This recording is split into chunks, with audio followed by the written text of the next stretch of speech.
And no one, I mean no one, is paying to see Angel Reese attempt to play basketball. Hell, not even Mama Reese is paying to watch this lack of skill. All right, stop scrolling.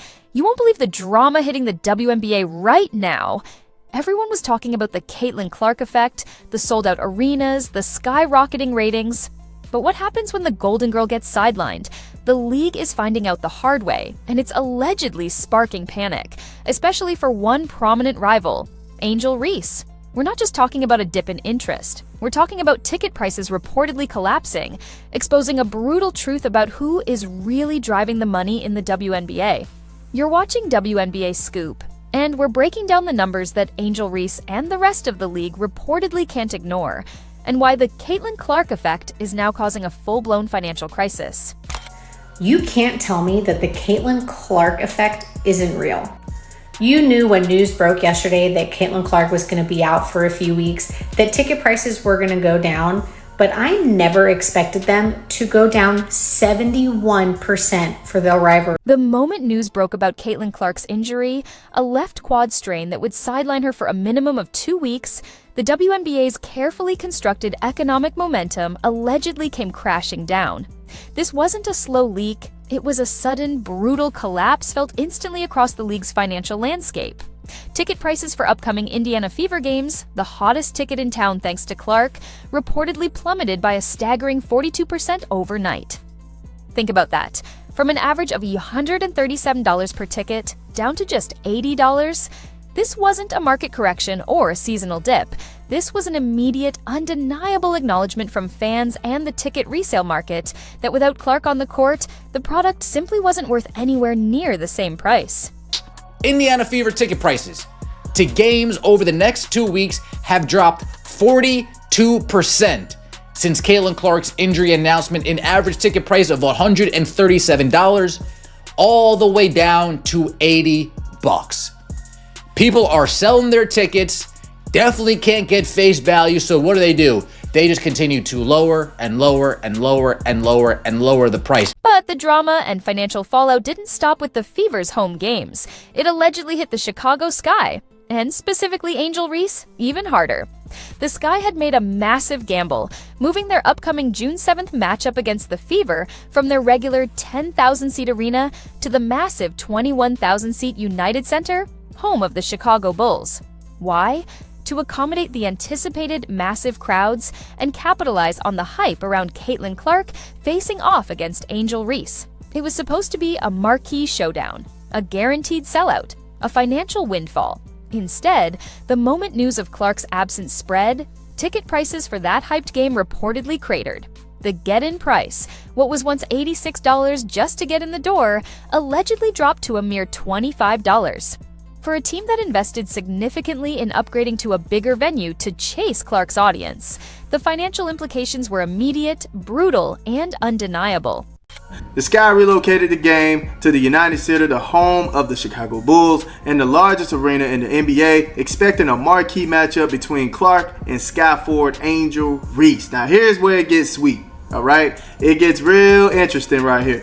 However, uncertainty looms as ticket prices for the game have plummeted dramatically following Clark's injury announcement. Oh my goodness. Since it became likely she will miss the June 7th game, ticket prices have dropped a staggering 71%. Oh my goodness. Following from an entry price of $86 to just $25 according to TickPick. This economic freefall allegedly highlights a fundamental truth that many within the WNBA ecosystem, and perhaps Angel Reese herself, have been reluctant to fully acknowledge. The league's current success is not evenly distributed among its stars. While players like Angel Reese have undeniable talent, generate headlines, and have cultivated a passionate fan base, the raw financial data allegedly reveals a stark, uncomfortable hierarchy of drawing power that places Caitlin Clark in a tier entirely her own when it comes to bringing in new viewers, filling arenas, and driving revenue on a scale the league has never seen. These WNBA franchises that moved games like the Chicago Sky to the United Arena, you're screwed. You're done. You're cooked. Nobody is going to show up to this thing. Chicago Sky can't sell out their own 9,000-something seat arena like it is. They couldn't when they were kind of decent. They're a dumpster fire now. And now that Caitlin Clark is injured, the television viewership numbers tell an even more compelling and, for some, devastating story about Clark's unique position in the women's basketball landscape. According to analysis from Fox Sports, games specifically featuring Caitlin Clark and the Indiana Fever averaged a stunning 1.178 million viewers during the regular season. This number reportedly nearly tripled the viewership of other WNBA games, which averaged just 394,000 viewers during the same period. This isn't a modest difference. It's a massive disparity that allegedly demonstrates how Clark's presence fundamentally transforms the league's television appeal and marketability. We know that wherever she goes, she's selling out arenas. The ticket prices skyrocket. Like, even trying to get tickets to Carver Hawkeye Arena when they played the Brazilian national team at her old school was just insane prices. If she's going on the road, wherever she's going, ticket sales jumped by 140%. Average is $312. Like, that's crazy.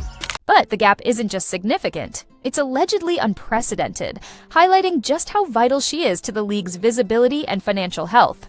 Look at the record-breaking numbers from single games.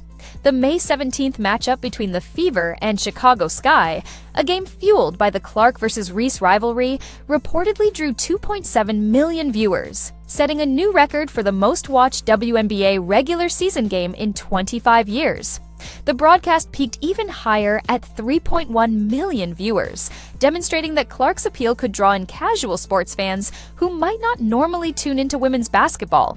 This single game, largely driven by her star power and the rivalry narrative, allegedly generated more viewership than some entire playoff series from previous seasons, underscoring the sheer magnitude of Clark's impact on the league's television product and its economic potential. The WNBA will be reliant on their other stars to maintain the interest of the mainstream. With Angel Reese being the only player with mainstream name recognition, most of the pressure, it is going to be on her to perform. And we have plenty of evidence that proves Angel Reese is not qualified to carry the league. The pattern of her influence becomes even more striking when you examine broader data from the season. Out of the 24 WNBA broadcasts that drew at least 1 million viewers during the early 2024 season, an astonishing 21 of them featured Caitlin Clark. This means that nearly 90% of the league's most successful television events were allegedly dependent on a single player's presence to reach that viewership threshold.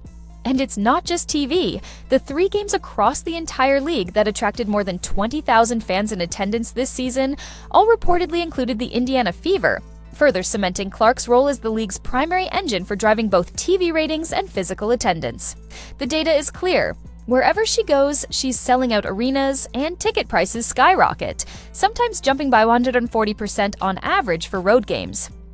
Caitlin Clark could be projected to be $1 billion revenue maker for the WNBA this year.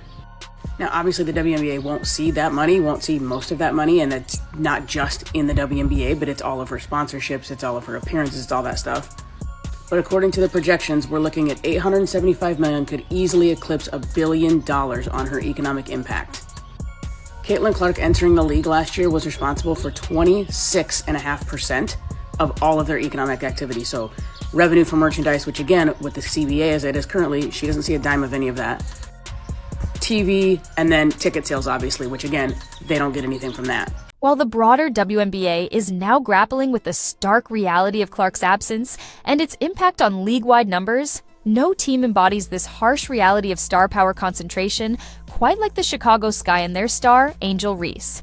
Currently sitting at a difficult 0-4 start to the season, the Sky find themselves in the uncomfortable position of being winless, while their supposed rival, Caitlin Clark, continues to generate headlines and drive economic impact even from the injury report. Angel Reese, who has been prominently positioned as Clark's primary rival since their college days, now faces the significant challenge of maintaining her own relevance and the public's interest for a team that has struggled mightily to find its identity on the court and, crucially, secure wins.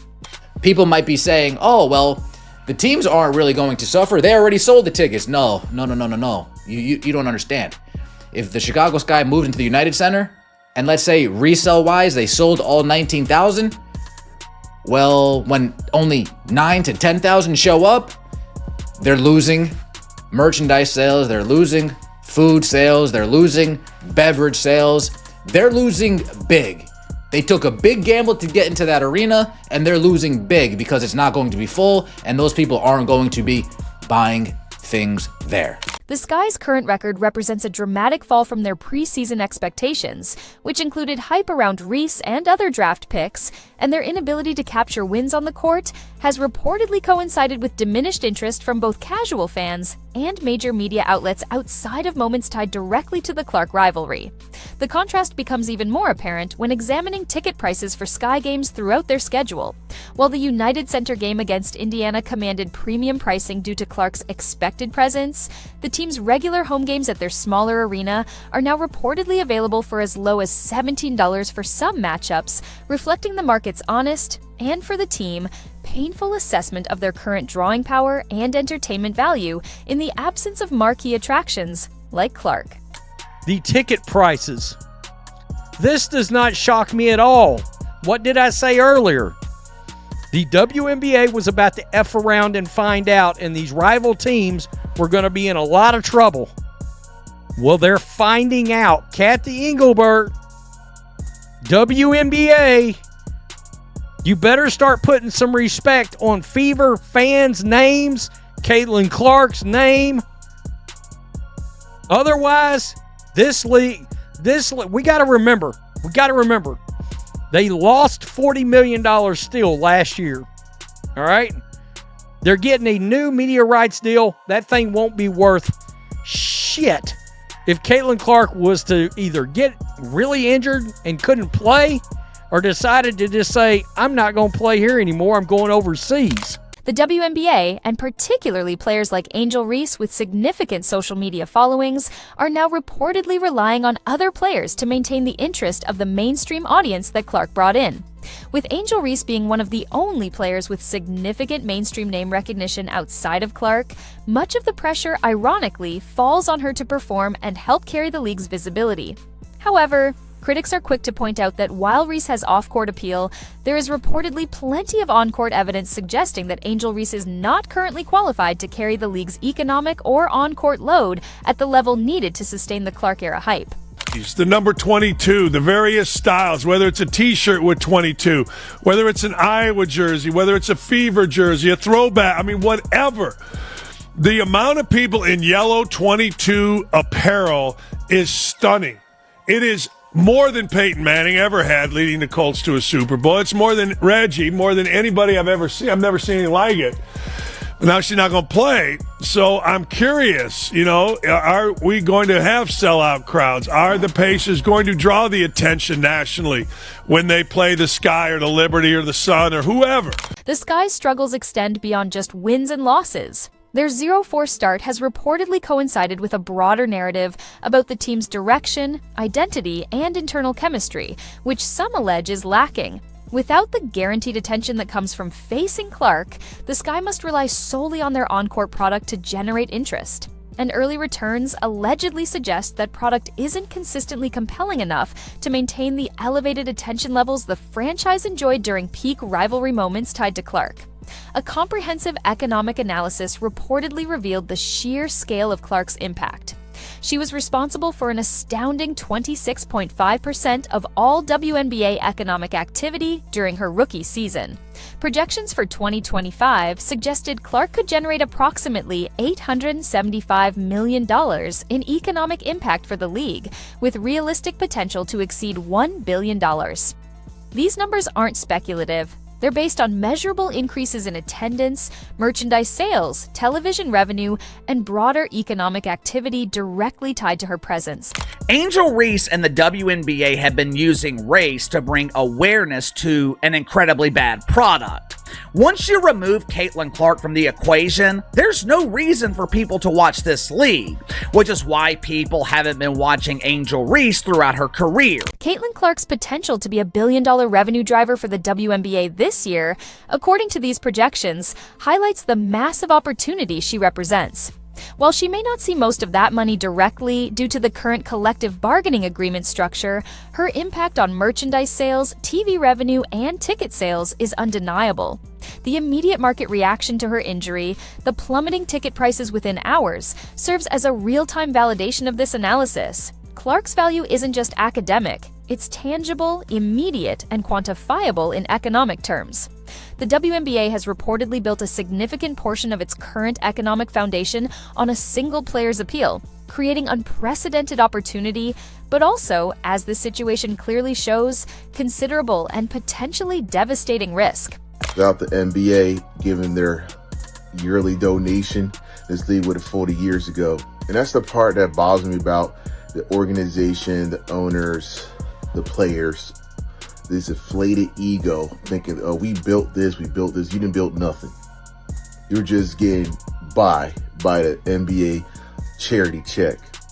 And with this mentality, they have these inflated egos and they're stuck in their ways. They think their way is the right way. This is going to be successful, and it failed for decades. Finally, a player that's worth paying the money for. Caitlin Clark comes along. What do, WNBA? You beat her up. You treat her like crap. You treat her like she's dog doo-doo, dude.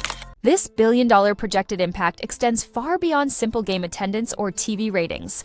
Clark's presence has allegedly driven merchandise sales increases of over 500% league-wide, according to reports from Fanatics. Dick's Sporting Goods reportedly experienced a 233% jump in WNBA-related sales from 2023 to 2024, largely attributed to Clark's popularity and the resulting surge in interest she generated. These aren't just temporary bumps. These numbers represent fundamental shifts in consumer behavior and spending patterns driven by the attention surrounding one player, allegedly highlighting that the Caitlin Clark effect isn't just a novelty.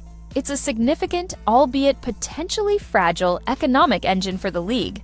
The current situation presents the WNBA with a stark and undeniable warning about the fragility of its newfound Clark-driven success. Clark's injury has allegedly exposed the league's dependence on a single player in ways that should deeply concern executives, team owners, and players alike. The immediate, sharp drop in interest, the plummeting ticket prices for previously hyped games, and the anticipated decline in viewership for games she misses all allegedly demonstrate that the WNBA's growth, while real and substantial in raw numbers, remains heavily concentrated around one individual rather than being broadly distributed across multiple players, teams, or compelling storylines. This concentration of star power isn't necessarily problematic in itself. Many successful sports leagues throughout history have featured transcendent players who drive disproportionate interest and revenue. However, the WNBA's current situation is reportedly particularly precarious because Clark is still incredibly early in her professional career and has already experienced her first significant injury, raising questions about the physical toll of the professional game and her long-term availability.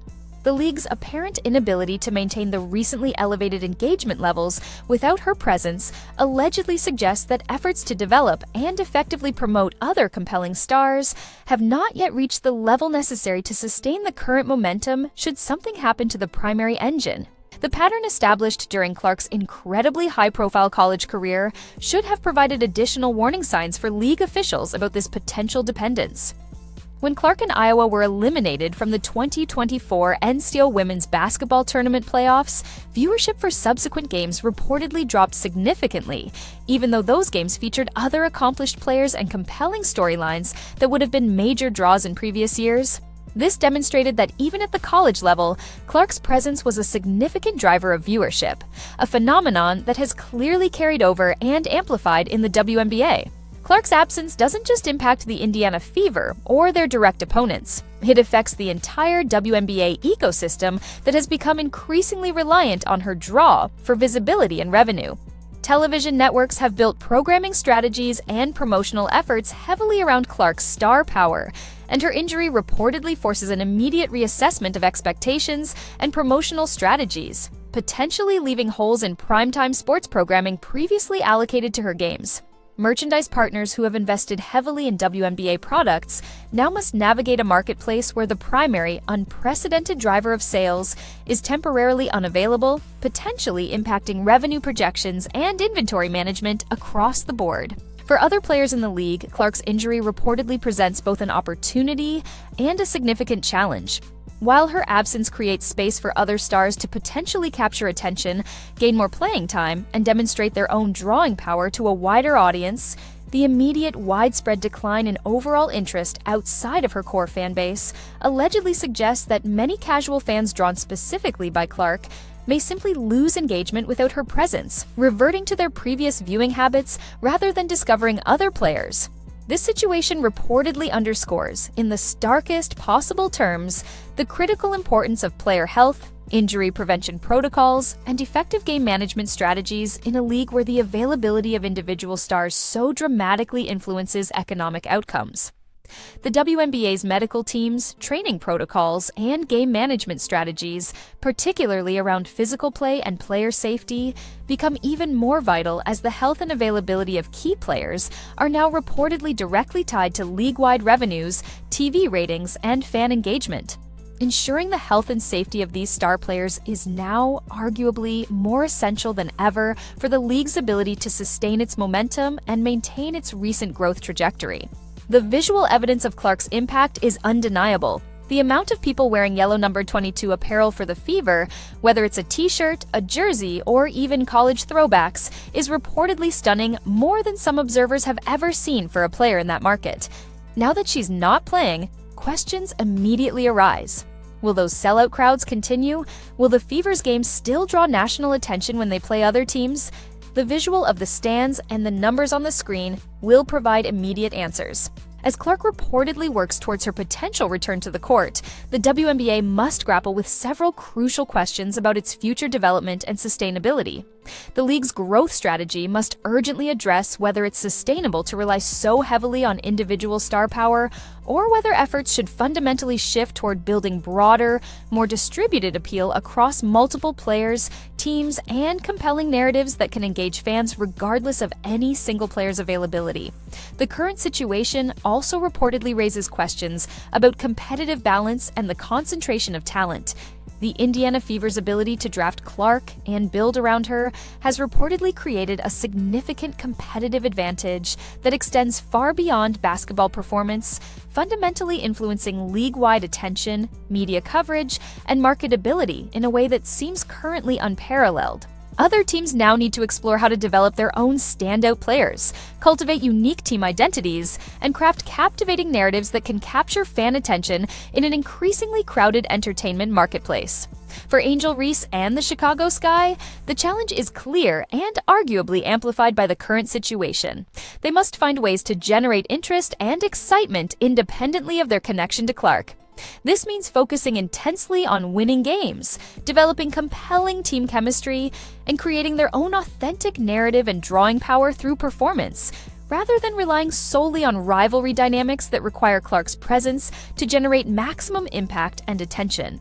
The most uncomfortable truth allegedly revealed by Clark's injury and the subsequent market reaction is that the WNBA's recent impressive growth, while significant and genuinely exciting for the sport, remains fundamentally fragile and heavily concentrated around the appeal of a single star player. The league has undeniably succeeded in attracting massive numbers of new fans, significantly boosting revenue streams, and elevating its national profile to new heights. But these impressive achievements are allegedly disproportionately tied to Clark's presence on the court and her performance, creating a dependency that is now being tested in real time. This reality doesn't diminish the accomplishments of other players or suggest that the WNBA lacks talent and entertainment value. However, it does highlight the unique, currently indispensable role Clark occupies in shaping the sport's current landscape, and the responsibility this places on both Clark and the league leadership to protect and effectively leverage this asset for long-term growth.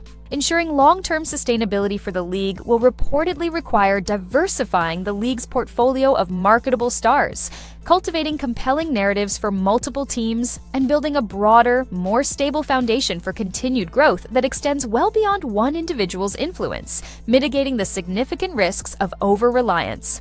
Critics point out that the league has historically struggled financially, relying on support from the NBA, and that this sudden burst of popularity has perhaps led to an inflated ego among some who believe they built this success independently.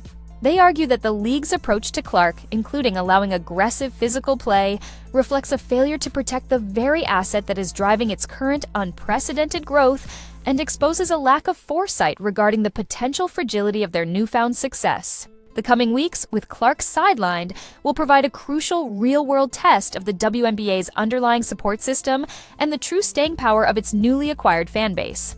If viewership numbers, attendance figures for non-fever games, and overall league engagement remain relatively steady during Clark's absence, it will suggest that the league has, to some degree, successfully expanded its fan base beyond just her immediate star power, potentially converting some of those casual viewers drawn by Clark into more dedicated, long-term supporters of the WNBA as a whole. However, if numbers drop significantly across the board, particularly in key metrics like TV ratings and ticket sales for games not involving the Fever, it will undeniably confirm that the WNBA's current growth remains heavily dependent on its brightest star and may highlight the alleged panic about sustaining momentum without her. As the league navigates this challenging period, one thing remains certain: Caitlin Clark's impact on women's professional basketball at this moment in time reportedly extends far beyond statistics and accolades. She has become the economic engine that powers much of the WNBA's current success and visibility, and her temporary absence due to injury serves as a stark, undeniable reminder of both the immense opportunities that lie ahead if the league can successfully capitalize on her popularity to build something broader and more sustainable, and the significant vulnerabilities this creates for the league's future if it remains overly reliant on a single superstar. This period will be a crucial test, revealing whether the WNBA can sustain its momentum independently, leveraging the attention Clark brought to build something broader and more resilient, or if it remains tethered, perhaps precariously, to Clark's presence as the primary engine of its current success and financial stability. If you enjoyed this breakdown of the alleged financial panic hitting the WNBA without Caitlin Clark, leaving a like and subscribing helps us continue bringing you these urgent stories. What do you think about the massive drop in ticket prices and ratings? Does it prove the WNBA is too reliant on Clark? Drop your opinion in the comments below.